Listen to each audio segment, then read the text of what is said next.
Alright, what's going on, guys? Zeke the Geek here, back with part 2 of the 13-year-old motorized bike engine. Today we will be taking it apart, splitting the case. So, first off, let's take off the exhaust.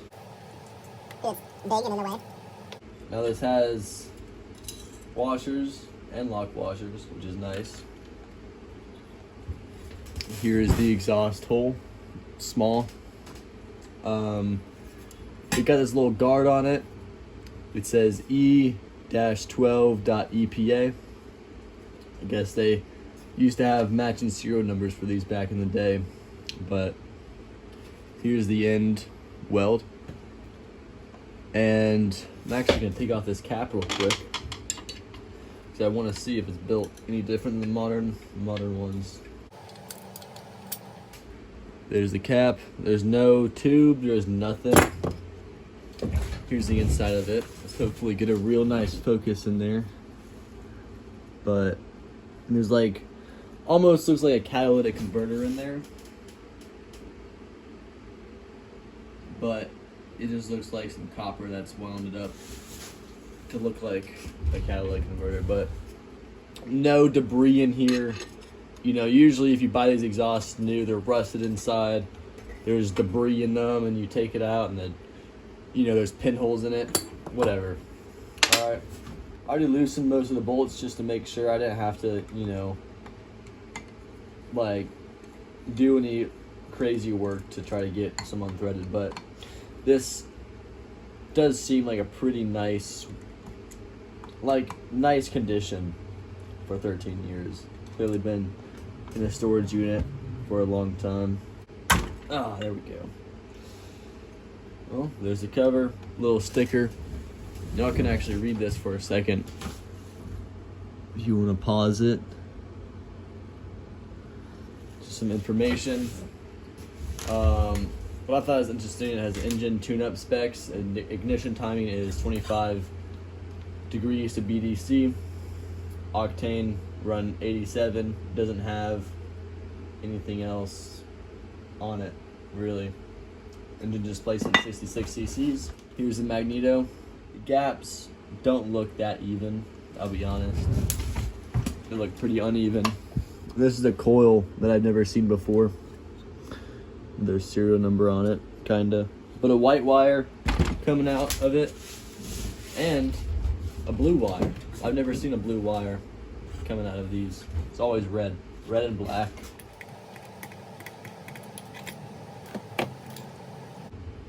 Wow, it's pretty dry in here, I'll be honest. Pretty dry. Not a whole lot of anything in there. Take this out. It's always good to have extras of these, but I mean, it looks good. You know.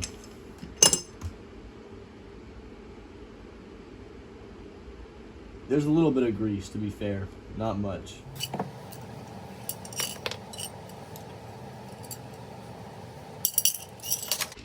Alright. Looks good. No grease. There's nothing. Man, it's got the flat head on the bevel gear. That, I am sure is going to be hard to get off, man. Alright, well, let's take this off. The clutch was on extremely tight. It was on so tight, when you pulled the lever, it didn't even disengage, so. Okay, now it's time to lose my temper even more trying to get this gear off. Okay, I got it loosened. I didn't say too many bad words, but it wasn't that tight. Thank God. Sometimes they'll put like orange thread locker in this, man. Completely unnecessary. The bearing in this has low spots and high spots. I can even see the clutch moving like this when I spin it. It's getting tight and loosened. It's kind of what you get. Another thing is these are the checkered pads. You get two kind of pads in these stock engines. You get the checkerboard pads, or you get eraser looking ones. These are much better.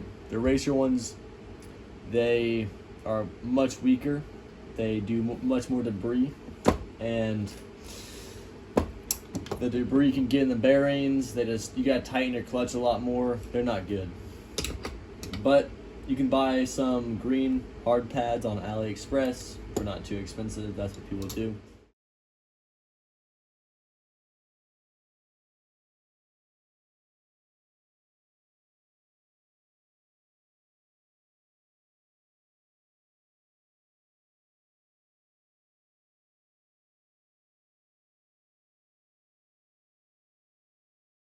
Alright, what's up guys? I had to take a couple days off this project. Should be easy, but I had to take a couple days off. I got busy and I was having some troubles with this. So I wanted to split the case to see the crank. I've heard a couple people tell me that the crank is beefier, so I wanted to see what that looks like, how many holes are drilled in it, etc. I wanted to see if the bearings had the seals on them. I wanted to see if there's any metal shavings. Like I had things, you know. I wanted to see how many times this spring was wounded up, you know.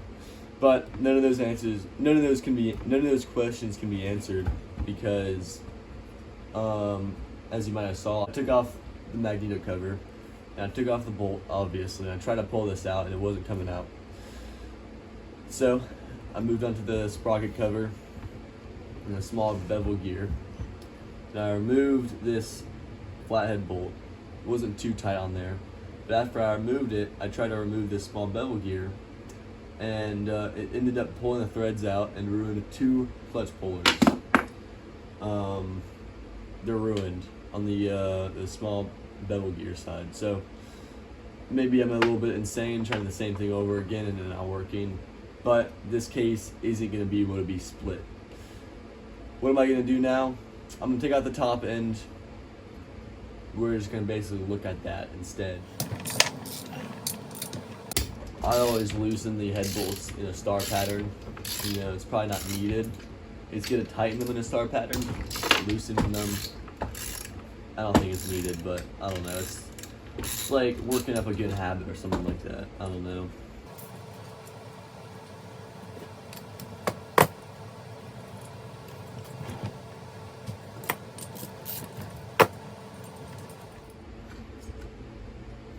Aluminum head gasket, standard compression dome of standard stock head.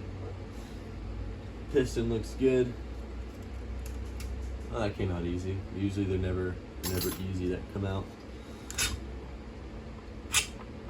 That came out easy too. All right. Well, get the stock cylinder. Let me remove the intake real quick. Try this one real quick.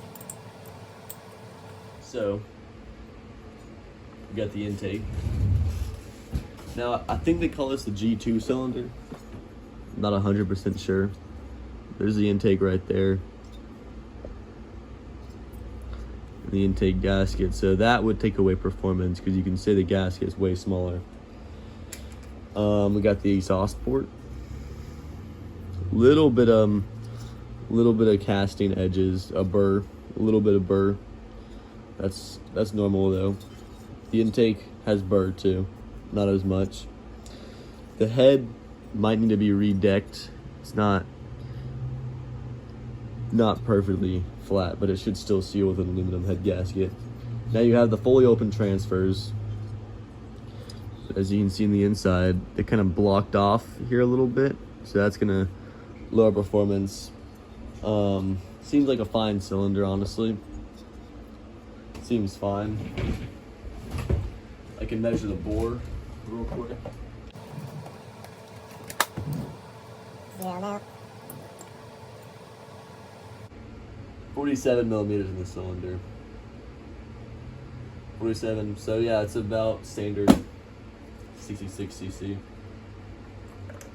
Piston feels good. Usually the new kits, what will happen is when you put the cases together, it'll push on the bearings and push on the crank, and it'll be super tight. The crank will be, and it'll be impossible to move, and you'll lose performance basically.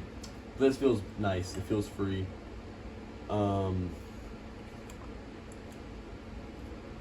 So case transfers look fine.